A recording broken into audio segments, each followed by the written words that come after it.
এদিকে ব্রাহ্মণবাড়িয়া শহরের কান্দিপাড়া এলাকায় আধিপত্য বিস্তার নিয়ে বৃহস্পতিবার সংঘর্ষের সূত্র ধরে সাদ্দাম নামে এক যুবককে হত্যা করেছে প্রতিপক্ষ।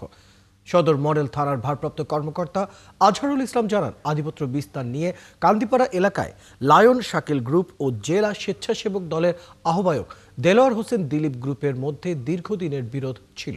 এরই জেরে সন্ধ্যায় দুই গ্রুপের সংঘর্ষ বাধে। এক পক্ষ আরেক পক্ষের উপর এলোপাথারি ছড়া গুলি ছোড়ে। এতে টুটুল, শিহাব ও সাজু মিয়া নামে তিনজন গুলিবিদ্ধ হন। পরে তাদের উদ্ধার করে হাসপাতালে নেওয়া হয়। এই ঘটনার পর রাত 1:30টার দিকে প্রতিপক্ষের লোক সাদ্দামকে বাড়ি থেকে ডেকে নিয়ে গুলি করে হত্যা করে।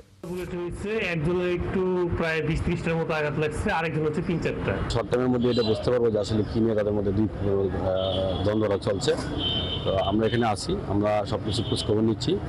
আমরা খুব শীঘ্রই বা অতি সত্বরই আমরা হয়তো জানতে পারবো আসলে দুই পক্ষের মধ্যে কি নিয়ে এই ঝামেলাটা হয়েছে। দর্শক, ব্রাহ্মণবাড়িয়ার আরো বিস্তারিত খবর জানাতে আমাদের সাথে যুক্ত হচ্ছেন সহকর্মী জালাল উদ্দিন রুমি।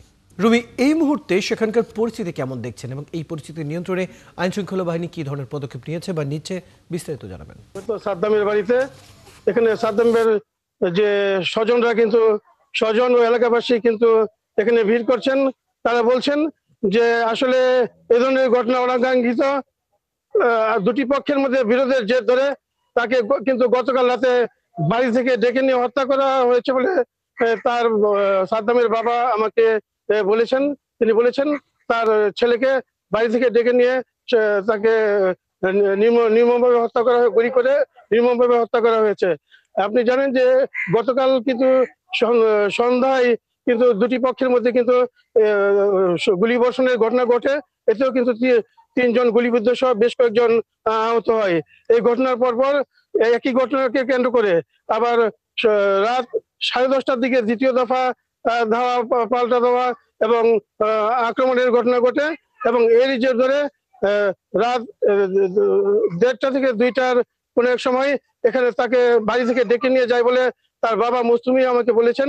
তিনি বলেছেন। জালালউদ্দিন রুমি, খবর রাখতে থাকুন। দর্শক, আমাদের সাথে ব্রাহ্মণবাড়ি থেকে যুক্ত ছিলেন সহকর্মী জালালউদ্দিন রুমি।